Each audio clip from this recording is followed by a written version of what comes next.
More than 250 people were killed on Easter Sunday when 8 coordinated bomb blasts tore through multiple sites in Sri Lanka. ISIL claimed responsibility, and according to a new report, at least one of the suicide bombers trained in Syria with the group. And that's reignited the debate in the West over what to do with the thousands of foreign fighters who've been captured. Should they be allowed to return home? Earlier, I spoke to Mesa GIFFORD, a self-styled anti-ISIL campaigner who fought with the Kurdish YPG in Syria, and Jasmine el Gamal, former Pentagon official in the Obama administration. I began by asking Jasmine why she believes ISIL fighters should be repatriated back to the US, the UK, and elsewhere. So the alternative to not taking them back, Mehdi, is to leave them where they are right now. And that means leaving some of them under control of the SDF in Syria, which is a non-state actor and has no capacity to handle them. And the other option is to leave the others in Iraq under the capacity or under the jurisdiction of the Iraqi government, which has really shown that it also doesn't have the capacity to try them in a fair or humane manner, where people are shoved into courtrooms and they have 5-minute trials, after which they could be sentenced to death. For those ISIS fighters who are not able to be tried in courts, they're languishing in prisons. They could either escape or in the meantime be further radicalized. Neither of those options are good for the West. Mesa, what's wrong with bringing them back to their home countries where they were born and raised, where they have citizenship, and trying them? I actually disagree with Jasmine that one of the options on the table that the SDF has already declared is that they're willing to create an international court in Syria, or perhaps on the Syrian-Iraqi border, to try all Islamic State fighters and their supporters. At the moment, they remain a huge threat to the West. They've been ideologically indoctrinated since their arrival in the area. They've been receiving a huge amount of military training, and we simply can't take the risk of allowing these people, hundreds of well-trained jihadis, to flood back into the West, back into Britain, back into Europe, back into America, and potentially cause another terrorist act. But Mesa, not all of them are quote-unquote jihadis or terrorists or fighters. We read a lot these days in the papers about the quote-unquote ISIL brides, young women who went out for whatever reason, and no one's defending why they went out, but go and get married, have kids, and now realize they made an epic mistake, may have committed crimes too, but not terrorist acts, and want to come home and face the music. How can you be opposed to that? No, I disagree. The women are just as culpable as the men. Many of them, women fought alongside ISIS fighters on the front line. There's evidence even of this young lady, for instance, Shamima Begum, of her stitching suicide vests onto Islamic State fighters. These people are well trained. They're as much of a part of the Islamic State machinery as the men. And allowing them back into the West is incredibly dangerous. Take one example. Salman Abedi, a young man that spent time in Libya, whose father and brother was fighting in Libya. He was allowed to come back to this country, where he detonated a suicide vest in Manchester Arena, killing dozens of young girls. So that's the threat that we face. Just one of these people can commit a terrible crime. Jasmine, that's undeniable, isn't it? First of all, it's really difficult to hold an international tribunal to try ISIS fighters, because internationally there's no one agreed upon definition of terrorism. On the ISIS brides, I fundamentally disagree with this idea that we know that every single woman, many of whom were minors, who went to travel to Syria to join ISIS, were doing so because they wanted to commit crimes, to commit terrorist attacks, or in the case of Shamima Begum, which I agree with Mesa that she actually was culpable, because they wanted to help recruit other women. Many of these women, and we know this both anecdotally and from intelligence, genuinely wanted to go live under an Islamic State. They were tired of being looked at as the other in Europe, tired of being looked at differently because they were wearing a hijab or a niqab, and they just wanted to practice a pious life. Now, once they got there, they realized that that was not what was happening, and a lot of them have since expressed a desire to come home. So let me put that point to Mesa. It's a very good point. Mesa, you made the point that if even one of them comes back, could be dangerous. Couldn't you turn that on its head? Not all of them are dangerous. If even one of them just made a mistake, was a young person, a teenager, wants to come home and fix their life and answer for whatever crimes they may be involved in, how can you be against that?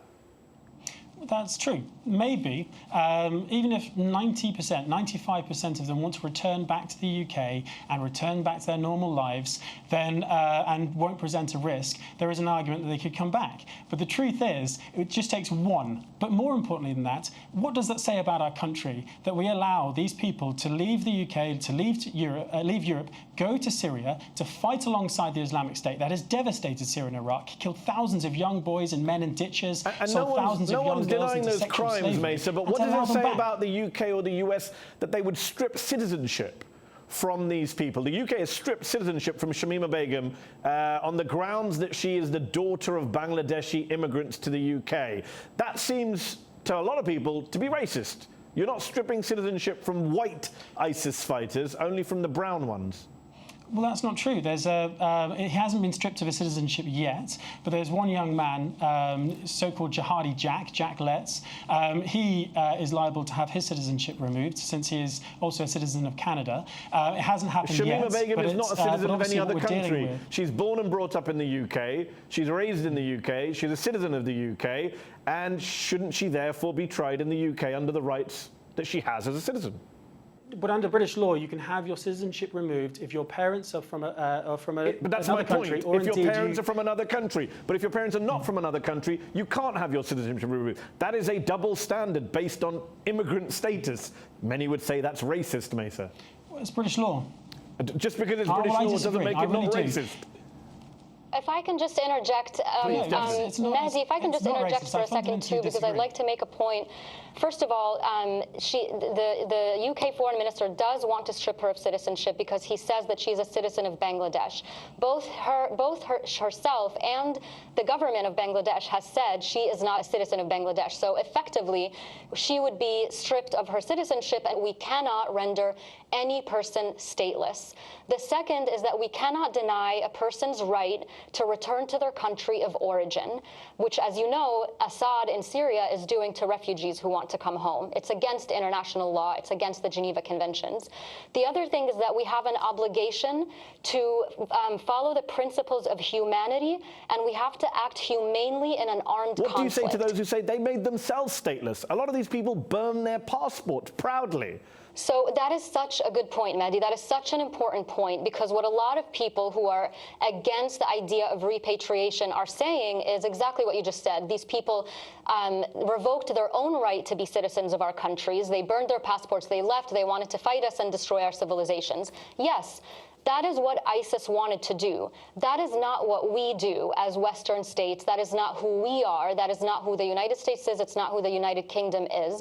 We don't abide by the standards that ISIS sets. We follow our own law. We follow international law, because the worst thing to do right now is, after working so hard and spending so much money, blood, and treasure to defeat ISIS militarily, is to give them that propaganda victory, that moral victory, to let them know that they made us walk away from our morals and our values. The only thing that I want to say is that she is currently she's lost her liberty. She's in a prison camp in northern Syria. The British government has taken a view that she's a threat to the UK, that she has Bangladeshi parents. Citizenship in the UK is not an automatic right. She has been stripped of her citizenship, and now she must return home to her family's country of origin. That doesn't make any sense. That is not her home, Mesa. You keep repeating it. What do you mean Bangladesh is a home? It's not her country of origin, though, Mesa. It's not her country of origin. If India was my home, I'd say you're a racist, Mesa. But that's not the same. So in the United States, if you're born in the US, you are a citizen of the US. If you're born in the UK, under British law, that doesn't automatically mean that you're a British citizen. Instead, it says that you have a right to be a British citizen. And she is a British citizen until it was stripped. Jasmine, let me ask you this. The Danes talk about, quote-unquote, de-radicalisation. Are you saying that they should be brought back and rehabilitated, or brought back and punished? I'm just saying they should be brought back and put under trial and determined whether they were actually criminal and a threat, in which case we should prosecute them to the fullest extent of our laws, or if they were deemed to be ideologically sort of straying and wanted to go to the Islamic State just to live under Islamic law, then they should be rehabilitated. My point, Mehdi, is an important one here, because I want to challenge the premise that we are allowing them to come back and just wander in the streets and hang out at Starbucks and pose a threat to our societies. That's not what I'm saying. These Western countries, including the UK, have the capabilities to bring them back, put them under trial under criminal laws in those countries, which it hasn't been that easy. They've only prosecuted, I think, 40 of the 400 people who have come back. It hasn't been easy to prosecute these people in the UK. That's a fact. Okay, but it's not easy. It's not easy, but it's not easy, but it's not impossible. Okay. We have laws on the books. The alternative to bringing them back and trying them, however difficult it is to let them stay in Syria and Iraq, potentially becoming more radicalized and posing a greater risk to us in the future in a place where we can't control them or account for them. Already radicalized. Jasmine el Gamal, Mesa Gifford, we'll have to leave it there. Thank you both for joining me on UpFront. That's our show. UpFront will be back next week.